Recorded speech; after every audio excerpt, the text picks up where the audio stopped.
ഇപ്പോൾ കഴിഞ്ഞ ദിവസം വലിയൊരു വിവാദമായ ഒരു കേസിന്റെ കുറ്റപത്രം സമർപ്പിച്ചു. അതിൽ കുറ്റക്കാരാണെന്ന് 3 ജീവനക്കാരിയുടെ ഭർത്താവിനെയും കുറ്റക്കാരാണെന്ന് കണ്ടെത്തി. അതിൽ വലിയൊരു വിവാദം ഉണ്ടായിരുന്നു. കാരണം തിരിച്ചൊരു തട്ടിക്കൊണ്ടുപോയി എന്നുള്ളൊരു പരാതി, ഒപ്പം അത്തരത്തിലുള്ള ഒരു മാനനഷ്ടത്തിന്റെ തലത്തിലേക്ക് കാര്യങ്ങൾ കടക്കുന്ന രീതിയിലുള്ള ഒരു സംഭവം ഉണ്ടായിരുന്നു. അതിന്റെ പിന്നിൽ എന്തായിരിക്കാം? ഒരു കേസിൽ നിന്ന് രക്ഷപ്പെടാനുള്ളതാണോ, അല്ലെങ്കിൽ ഒരു രാഷ്ട്രീയമായിട്ടുള്ള സമ്മർദ്ദത്തിന്റെ പുറത്തിട്ടുള്ളതാണോ? ഈ കേസ് വന്നപ്പോഴത്തേക്ക് ഇതിൽ ആക്ച്വലി ഞാൻ ഇൻവോൾവേ അല്ലായിരുന്നു. എൻ്റെ മകളുടെ സ്ഥാപനവുമായി ബന്ധപ്പെട്ടൊരു വിഷയം വരുന്നു. സ്വാഭാവികമായിട്ടും അവരുടെ കയ്യിൽ നിന്ന് വിട്ടുപോകുന്ന സമയത്ത് അവർ നമ്മളെ സമീപിക്കാതെ തന്നെ നമ്മൾ അറിഞ്ഞിടപെടുന്ന എല്ലാ മാതാപിതാക്കളും അങ്ങനെയാണല്ലോ. ഞാനും അങ്ങനെ ഒരു പിതാവാണ്. അപ്പോൾ ഇതിനകത്തെ വിഷയം എന്താണെന്ന് വെച്ച് കഴിഞ്ഞാൽ, ആദ്യം ഈ വിഷയം കടുത്തു കഴിഞ്ഞപ്പോഴത്തേക്ക് ഈ എൻ്റെ ഓഫീസിൻ്റെ കോമ്പൗണ്ടിലാണ് നമ്മൾ നിൽക്കുന്നത്. അവരെ ഞാൻ ഇവിടെ കൊണ്ടുവന്ന് അവരുമായിട്ട് നമ്മളെല്ലാം സംസാരിച്ചു. എനിക്കറിയാം അവർ തെറ്റ് ചെയ്തു നമുക്ക് പൂർണ്ണമായിട്ട് മനസ്സിലായി. അപ്പോഴും ഞാൻ ആലോചിച്ച്, ചെറുപ്പക്കാരാണ് ഇവർക്ക് തുടർന്ന് ജീവിച്ചു പോകേണ്ടതാണ്. തെറ്റ് ചെയ്തെങ്കിൽ അവരെ പറഞ്ഞു വിടുക, പക്ഷേ ഒരു കോംപ്രമൈസ് ഉണ്ടാക്കിയിട്ട് നമ്മുടെ ഇത്ര തുക എടുത്തതായിട്ട് നമുക്കൊരു ഊഹം കിട്ടി. ഞാൻ എൻ്റെ 1/3 ചുരുക്കി നമ്മളെല്ലാം ഒത്തുതീർപ്പിലോട്ട് പോയി. ഇവിടെ ഇരിക്കുന്നു, ഭക്ഷണം കഴിക്കുന്നു, ഞാൻ ജ്യൂസൊക്കെ വാങ്ങിച്ചു കൊടുത്തു, എല്ലാം ഓക്കെ ആയിട്ട് ഇവിടെ നിന്ന് പോയതാണ്. പക്ഷെ ഇവിടെ നിന്ന് പോയതിന് ശേഷം അവരുടെ ഭാഗത്തു നിന്നൊരു തെറ്റായ നടപടി ഉണ്ടായി. അപ്പോഴാണ് നമ്മൾ പോലീസിൽ കേസ് കൊടുക്കുന്നത്. കേസ് കൊടുത്തു കഴിഞ്ഞ് അവർ 2 ദിവസം കഴിഞ്ഞ് കൗണ്ടർ കേസ് കൊടുക്കുന്നു. നമ്മുടെ കേസ് അന്വേഷിക്കാതെ കൗണ്ടർ കേസിൽ FIR ഇടുന്നു. അതും എല്ലാം നോൺ ബെയിലബിളാണ്. ആ ഒരു പോയിന്റിൽ നമ്മൾ ഇതിനകത്തൊരു രാഷ്ട്രീയ വശം കാണുന്നുണ്ട്. കാരണം ഭരണകക്ഷിയുടെ ഭാഗത്തല്ല ഞാൻ വ്യത്യസ്തമായൊരു പാർട്ടിയിൽ നിൽക്കുന്ന ഒരാളാണ്.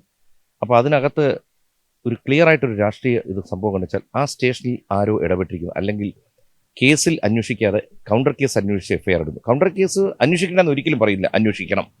പ്രത്യേകിച്ച് അപ്പുറത്ത് പെൺകുട്ടികളും കൂടെ ഉള്ളതുകൊണ്ട് ആ കേസ് അന്വേഷിച്ച് പോകണം. പക്ഷെ അതവിടെ ഇരുന്നിട്ട് കൗണ്ടർ കേസിൽ FIR ഇട്ടപ്പോഴത്തേക്ക് അതിൽ അതീവ ഒരു ഗുരുതരമായ തെറ്റ് കണ്ടു, സംശയങ്ങൾ തോന്നി തുടങ്ങി. ആ ഒരു അവസരത്തിലാണ് നമുക്ക് വേറെ മാർഗങ്ങളില്ലാതെ വന്നപ്പോൾ നമ്മൾ ആഭ്യന്തര മന്ത്രാലയം കൂടി കൈവശം വെച്ചിരിക്കുന്ന മുഖ്യമന്ത്രിയെ കാണുന്നതും അതിനെ തുടർന്നിട്ട് ക്രൈംബ്രാഞ്ചിലോട്ട് പോയതൊക്കെ. ഇന്നലെ രാവിലെ നമ്മൾ വാർത്തകളിലൂടെ കാണുന്നതെന്ന് വെച്ച് കഴിഞ്ഞാൽ, ഇപ്പോഴും എനിക്ക് ഇതിൻ്റെ പകർപ്പ് കിട്ടിയിട്ടില്ല, അതുകൊണ്ട് എനിക്ക് മുഴുവനായിട്ട് പറയാൻ പറ്റും. പക്ഷേ ചാനലിലൊക്കെ അങ്ങനെ വെറുതെ ഒരു വാർത്ത വരില്ലല്ലോ. അപ്പോൾ അതിൽ പറയുന്ന പ്രകാരം ഞങ്ങൾ വാദിയായിട്ടുള്ള, അതായത് ഞാൻ കൊടുത്ത പരാതിയുടെ പുറത്ത് അവർ കുറ്റക്കാരാണെന്നും വിശ്വാസവഞ്ചന, അതുപോലെ തന്നെ ഡിജിറ്റൽ ഫ്രോഡ്, കുറേയധികം കേസുകൾ കിടപ്പുണ്ട്. അതെല്ലാം പ്രകാരം അവർ കുറ്റം ചെയ്തതായിട്ടാണ് കുറ്റപത്രത്തിൽ പറയുന്നത്. പക്ഷെ അതിൽ വളരെ ഇമ്പോർട്ടൻ്റ് ആയൊരു വിഷയം ഒരു വരി കൂടി എഴുതി കാണിക്കുന്നുണ്ടായിരുന്നു. അതായത് ഞങ്ങൾ പ്രതിയായിട്ടുള്ള കേസിൽ കഴമ്പില്ല.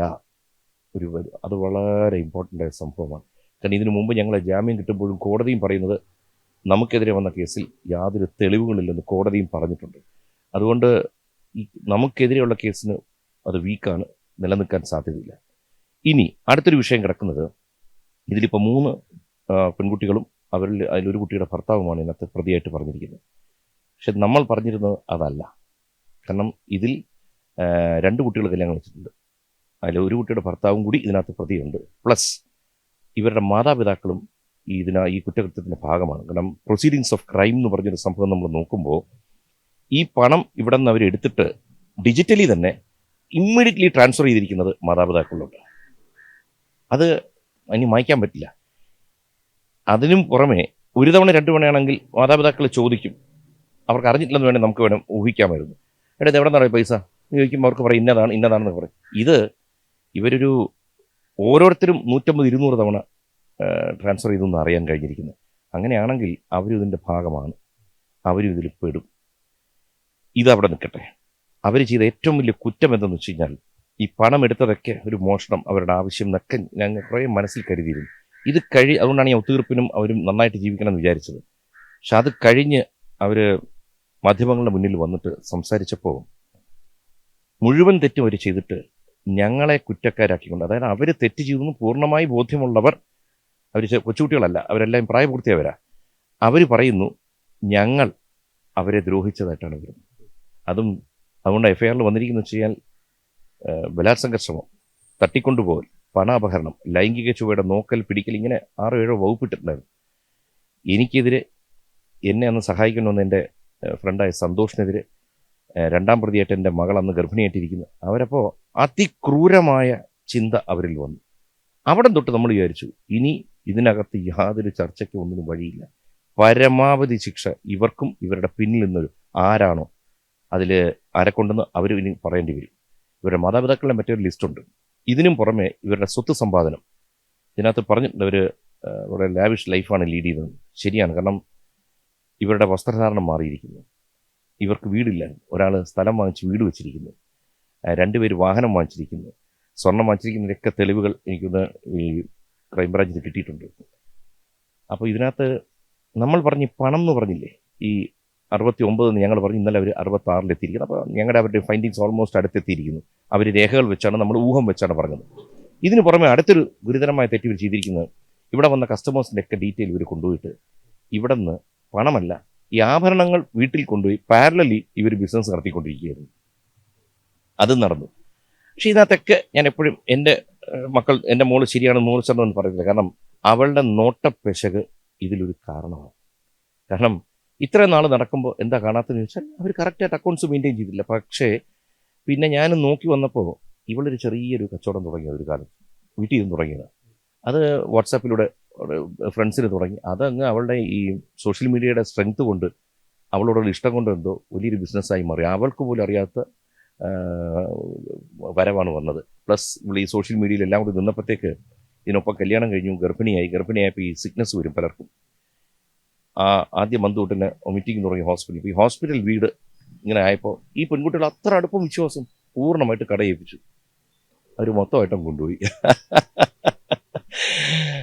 പക്ഷെ അത് ഇന്നലത്തേക്ക് നമുക്കൊരു വീണ്ടും നമുക്ക് മുന്നോട്ട് ജീവിക്കാനും എല്ലാം ഒരു ഇത് തരുന്നൊരു കുറ്റപത്രം സമർപ്പിച്ചെന്ന് പറയാൻ കാര്യം, ഞാൻ ഇന്നും പറയുന്നു അന്നും പറയുന്നു, നമ്മൾ സത്യം ശീലിക്കുക. ജീവിതത്തിൽ ശീലിച്ചു കഴിഞ്ഞാൽ എല്ലാവർക്കും ബുദ്ധിമുട്ടുണ്ട്. ദൈവങ്ങൾക്ക് വരെ ബുദ്ധിമുട്ടുണ്ടായെന്ന് കേട്ടിട്ടുണ്ട്. അപ്പോൾ എത്ര ബുദ്ധിമുട്ടുണ്ടായാലും കൃത്യസമയത്ത് നമുക്കൊരു വിജയം വരും.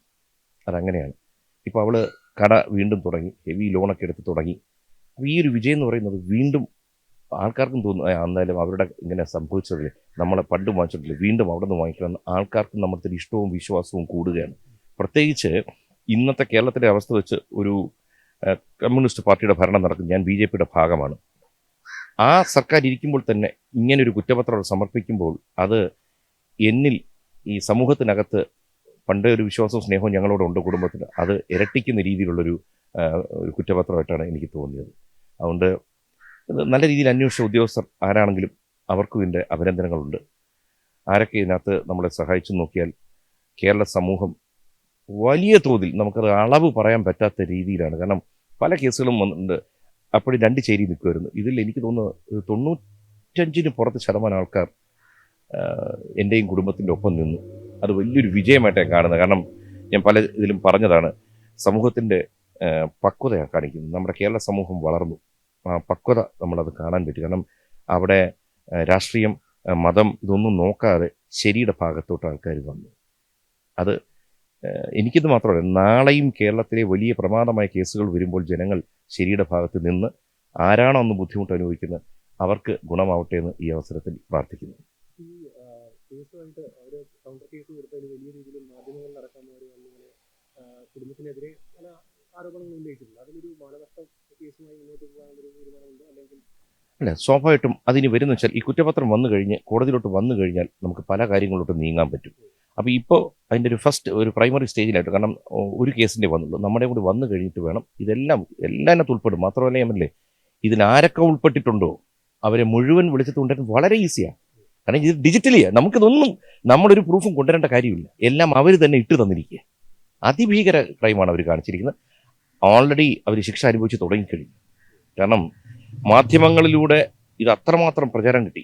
അവർ തന്നെയാണ് അതിന് കാരണമുണ്ടാക്കിയത്. ഇത് വെളിയിലേ വന്നിട്ടില്ലായിരുന്നു. അവരാണ് TV ആദ്യം വരുന്നത്. ഇന്ന് മലയാളികൾ എവിടെയുണ്ടോ, ഭൂമിയിൽ എവിടെയെങ്കിലും ഉണ്ടെങ്കിൽ അവർ ഈ കുട്ടികൾ ഇനി ഏത് കോലത്തിൽ പോയാലും അവരെ കണ്ടുപിടിക്കും. അതുകൊണ്ട് അവർക്ക് എവിടെയും പോയി നേരെ ജീവിക്കാൻ പറ്റില്ല. അത് തന്നെ വലിയൊരു ശിക്ഷയല്ലേ. നമുക്ക് ആർക്കും ശിക്ഷ കിട്ടണമെന്നില്ല. പക്ഷേ ഇത്രയും ക്രൂരമായി തെറ്റ് ചെയ്തവർ ഇനിയും ഇവരെ വെറുതെ ഇറങ്ങിയാൽ ഇവർ പലരെയും ദ്രോഹിക്കും. അതുകൊണ്ട് നമ്മളാൽ കഴിയുന്ന പരമാവധി ശിക്ഷ ഇവർക്ക് വാങ്ങിച്ചു കൊടുക്കാൻ ശ്രമിക്കും.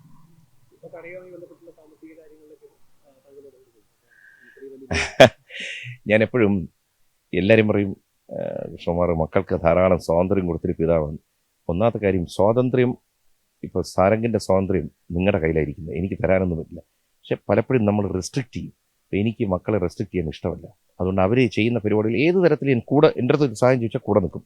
പക്ഷേ ഈ വിഷയം വന്നതിന് ശേഷം അവളായിട്ട് പറഞ്ഞു, സ്റ്റാഫിനെ റിക്രൂട്ട് ചെയ്യുന്നതിലും പല കാര്യങ്ങളും ഇപ്പോൾ ബാർകോഡിങ് മറ്റു കാര്യങ്ങൾ ഇതെല്ലാം ഇപ്പോൾ എൻ്റെ കൂടെയുള്ള സന്തോഷമുണ്ട്. അദ്ദേഹം ബാങ്കിൽ ഉയർന്ന ഉദ്യോഗസ്ഥനായിരുന്നു. അപ്പോൾ അദ്ദേഹത്തിന് ഇതെല്ലാം നല്ലപോലെ അറിയാം. HR ഇരുന്ന വ്യക്തി, അവൻ്റെ സ്റ്റാഫിനെ റിക്രൂട്ട് ചെയ്യേണ്ടത് എങ്ങനെയാണെന്ന് അറിയാം. സന്തോഷിൻ്റെ ഹെൽപ്പ്, അതായത് എൻ്റെ ഹെൽപ്പ് എടുത്തിരിക്കുന്നതിന് തുല്യമാണ് സന്തോഷിൻ്റെ ഹെൽപ്പ് എടുക്കുന്നത്. എല്ലാ കാര്യത്തിലും ഇപ്പം നമ്മുടെ ഒരു കൈയുണ്ട്. കാരണം ഇപ്പോൾ അവൾ മുടക്കിയിരിക്കുന്നത് പഴയതുപോലെയല്ല, വളരെ വലിയൊരു മുടക്കിയ ഇറങ്ങിയിരിക്കുന്നത് വലിയ രീതിയിൽ. അപ്പോൾ റിസ്ക്കും കൂടുതലാണ്. അപ്പോൾ എൻ്റെ ഇൻവോൾവ്മെൻറ്റ് ഒരു പിതാവെന്ന നിലയിൽ കൂടുതൽ ഉണ്ടാവണമെന്നൊരു ആഗ്രഹം. അപ്പോൾ സിന്ധു അതെ എല്ലാ ദിവസവും ഷോപ്പിൽ പോവും. കാരണം നമ്മുടെയും പുറകോട്ട് തിരിഞ്ഞു നോക്കുമ്പോൾ നമ്മൾ അറിഞ്ഞിടപെടേണ്ടതായിരുന്നു ആദ്യമേ. നമുക്കൊരു കുറ്റബോധം ഉണ്ടായി, ഇല്ലെന്ന് പറയാൻ പറ്റില്ല.